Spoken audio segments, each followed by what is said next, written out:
I'll say that this assembly of wonderful people is representative of the kind of community I think that's talked about so much in DUAT. That it really is about the distinctive sound and feeling of the individuals who come together, and an attempt, and I think this is a hallmark, it certainly was a hallmark to me of Prince and all the people Prince worked with. It's a hallmark of so many of the artists and the groups. I think about LaBelle was another group that we reference a lot, where you can come to be part of a community and not diminish yourself, but rather that the expectation was that you would amplify yourself, and in so doing find the places where that kind of web that you mentioned, Gail, could be found. It's about everybody being able to be a resonant I in order to make the resonant we, right? And that, to me, is a hallmark of Black culture. And so whenever I make a work, but especially with this work, I'm like, I want people to come and be all of who they are and bring their particular voice, because it's only when you bring all of it that we're going to get the good stuff, you know? So in terms of the composition of the music, Jemima has a long-standing relationship with a composer in Los Angeles, Bobby Halverson, and we've made 4 albums. Our new album is about to come out. It's a double album of 20 songs, y'all, what?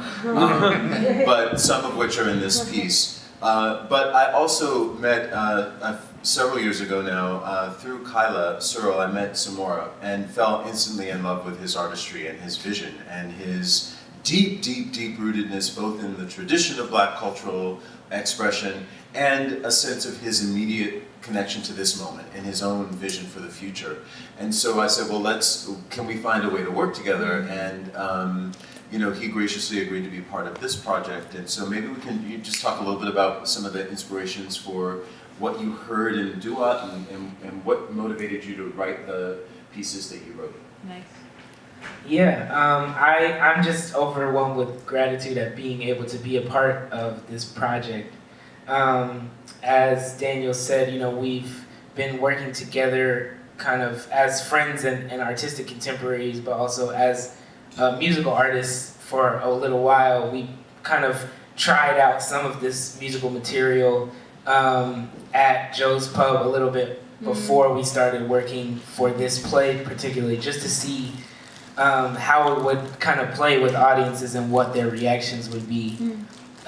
Because I think for me and for him as well, it's when you talk about that I versus we, there's, something I think about a lot is when you're creating work, whether it's musical, whether it's a play or any form of art, what the relationship is as far as the actual process of creation, in terms of what you're doing for yourself or where that's coming from, and how you're thinking about what you, like whether you are looking for a certain reaction from the audience, how much you think about the person that is looking or experiencing the work versus when you're creating it. And that's a tricky thing sometimes, because you don't want that thought process to interrupt your telling of the truth, because sometimes that can happen, but you also sometimes want it to be an experience of we rather than I, and so you want to think about how people are experiencing the work.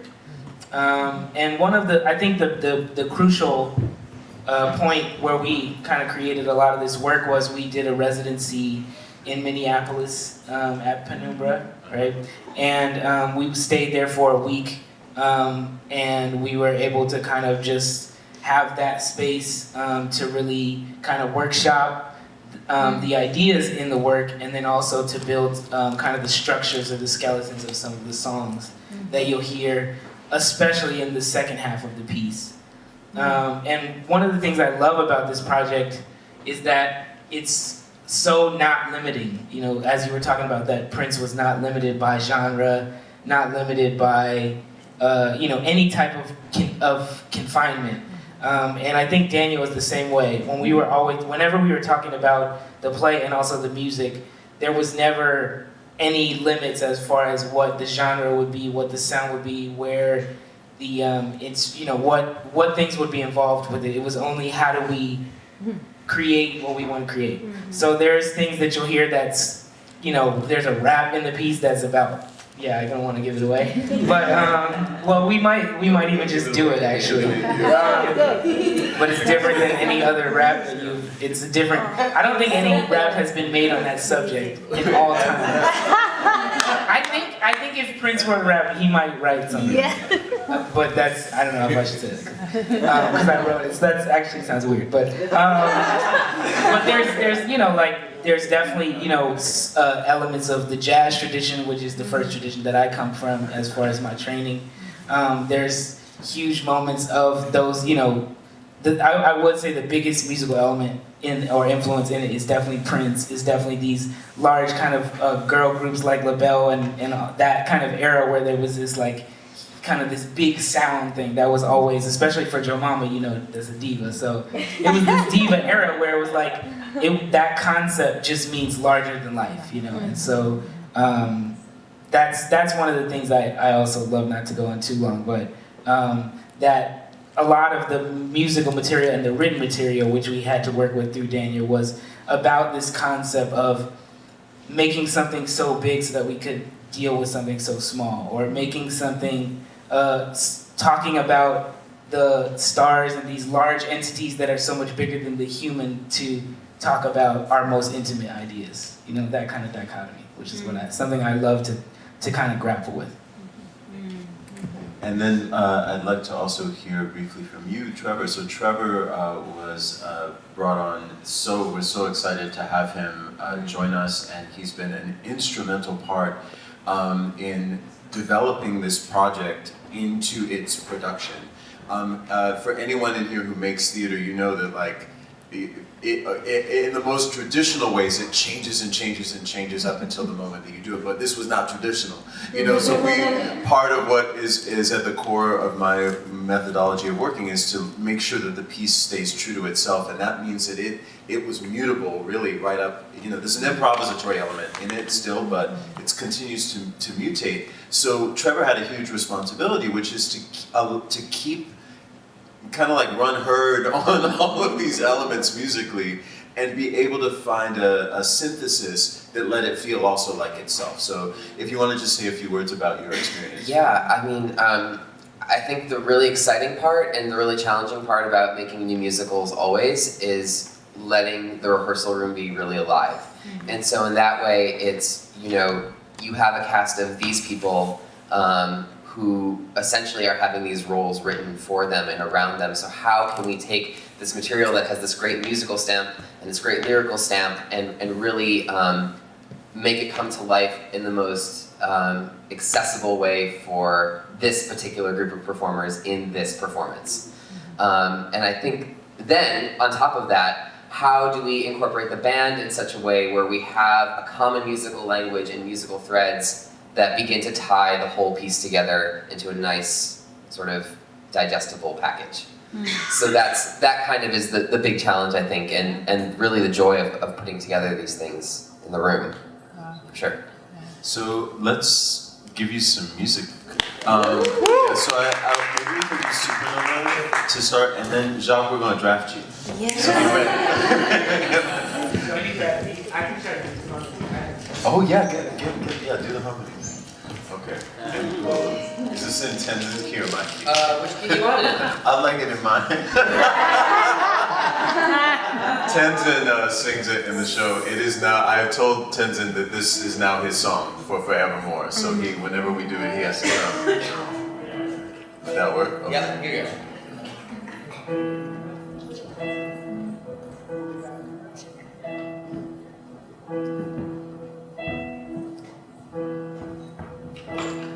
What words will you read by the fading light? Who will you hold through the coming night? You search for reasons to say goodbye. Now our time has drawn nigh. A supernova means a star is dying. All of the colors revealed in time, all of the reason and all the rhyme arrogant questions up in the sky will pass just like memories fade. A supernova means a star is dying. Burning circles, spreading spirals, cresting longings, gold and green, pulsing rivers, blinking eyes, cosmic breezes passing by. A supernova means a star is dying. A supernova means a star is dying. A supernova means a star is dying.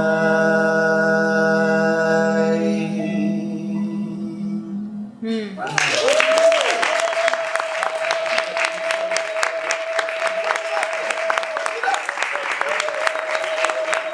That's the abridged version.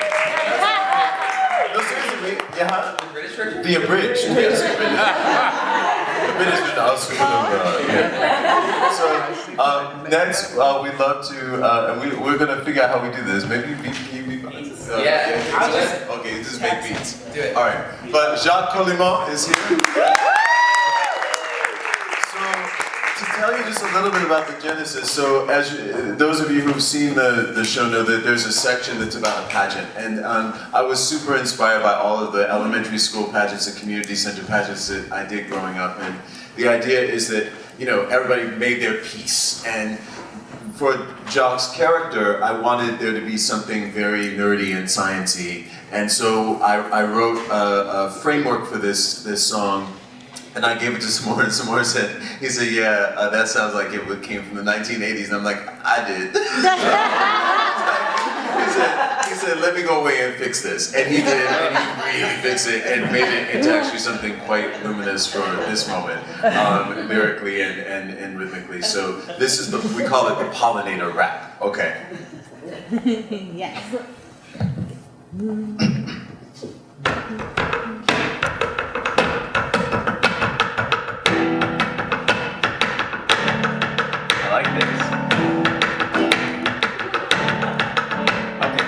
Which came first, chicken or the egg, flour or the fruit, beetle or the juice? What goes first, talons or the hands, missions or the plans, branches or the roots? Do you know the story held up by the science? Yeah, that's living proof. I'll tell you the truth, first I might delight, then I'll bring the news. It's about the pollination. You know I'm integral to all the creation, angiosperm, flowering plants, taking messages to whole populations. I am a male and a female, I draw a lot of attention, I change the behavior with the help of all my buzzing friends. I ensure you see the fruits of my labor, open myself to the sun and sky. Colored patterns see my many eyes, colored petals spread the spectrum of your dreams. I make colors that were heretofore seen, vibrate, agitate, liberate, free state, that's what I do. And I keep it fresh, all in fractal forms. If you don't like it, you say it's fuck you. Orchids with nectar, bees swarm, flies gather, beetles buzz, hummingbirds hum, make a heady spiral, crash and climb. Burrow to the middle, put your fingers in the mud. Don't you wanna smell? Don't you wanna land? Don't you wanna drink? Don't you wanna fly away? Carry me to another day. Don't you wanna pray? Don't you wanna love? I smell the signal sent upon the air. Spent the time spreading grains. I am the mover, the stick in the root. Put my finger down to make the seed in the plains. I am the one who attracted the mothers. They dust and they cover from one to another. My beauty's a marvel. That's what they tell me, at least I don't know the game. Look for me in the fields of California. Look for me in the hills of Arizona. Look for me in the schools in Tennessee. Look for me in the depths of memory. I'm around, yeah, I'm around. We set it up, then we carry down. And for anybody who claims they don't know, now you can tell them how that story go. Yes! He's an opera singer. Anyone have any questions? Yes. Yeah.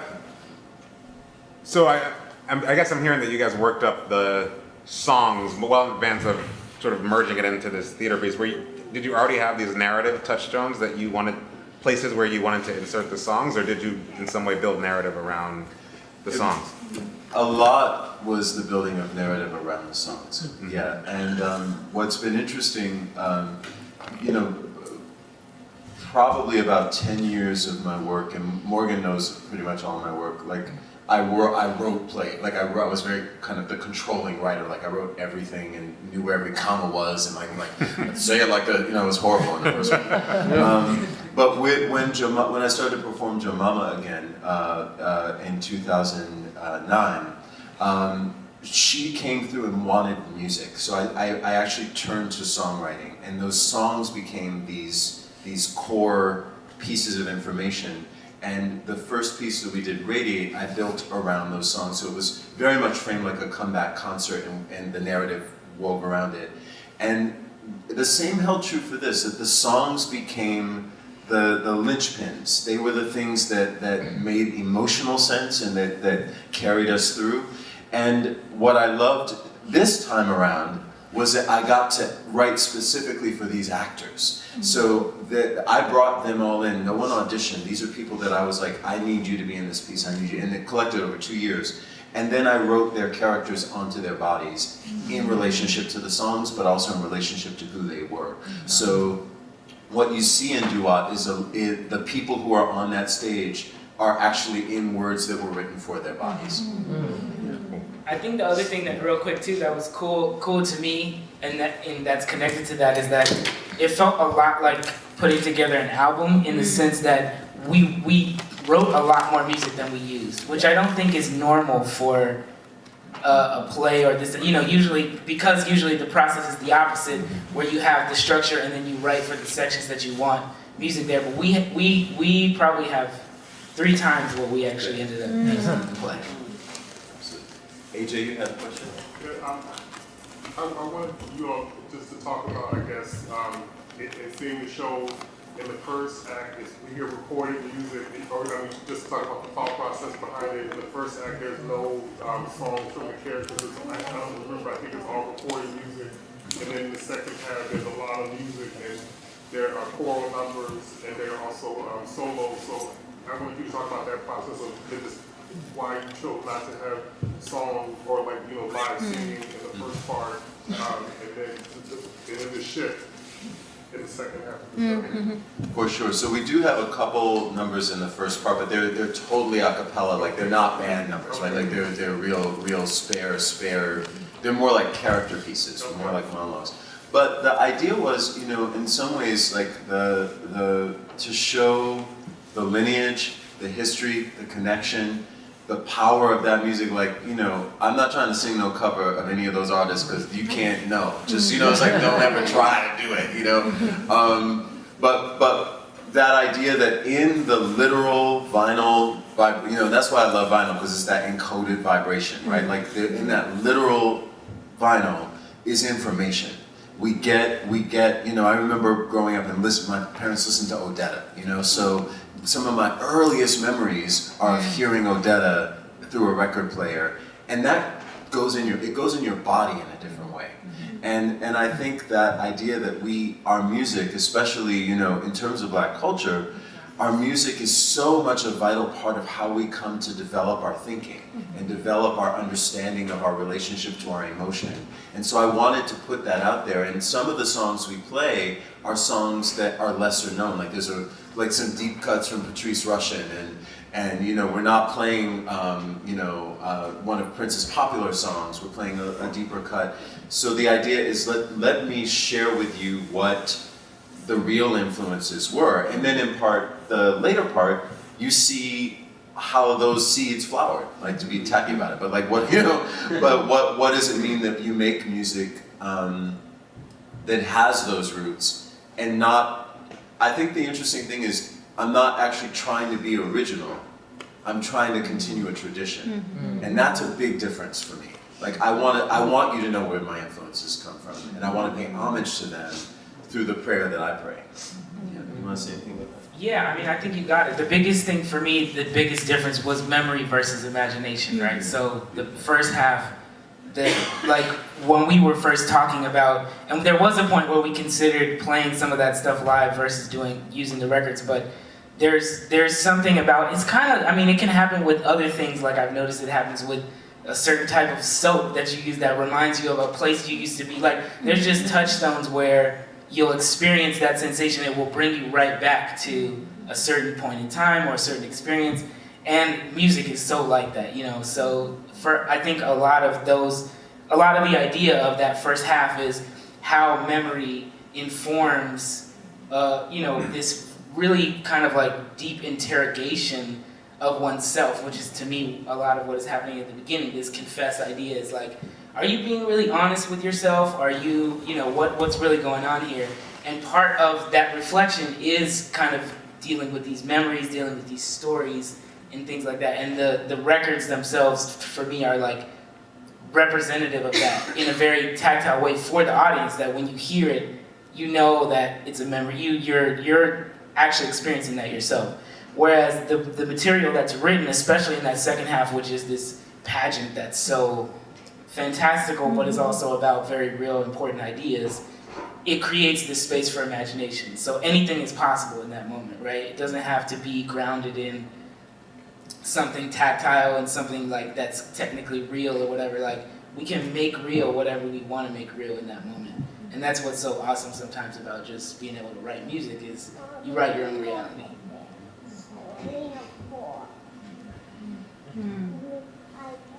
Cool. Any last thought, or should we do one more song? Or? Yeah. Yeah, Tucson. You want to get drafted? Yeah! Yeah!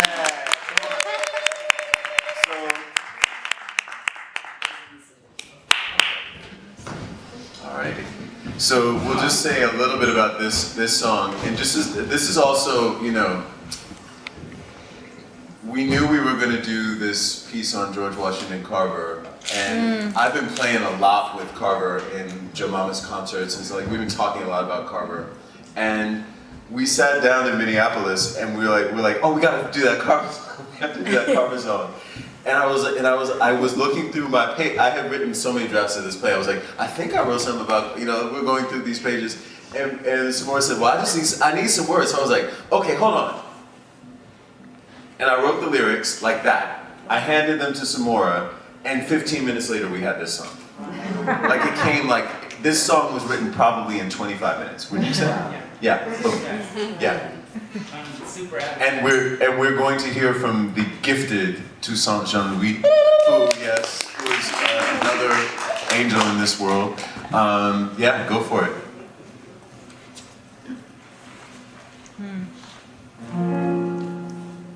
If you love a thing enough, it will reveal its secrets to you. Unlock all its codes and keys and send its message through you. So says the man who talks to flowers.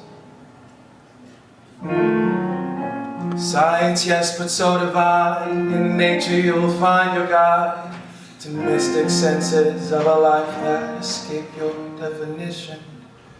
So says the man who talks to flowers. In the wee hours of the morning, I walk to the woods to greet first light. All my worry, all my wanting grew pale beneath the verdant might. In the flower is a portal to the universe so wide. Its trumpet ear placed at my eye. Nameless wonders do I spy. So says the man who talks to flowers. My life in service to the science, life in service to the race, an elegant tale to tell, a flower in my lapel.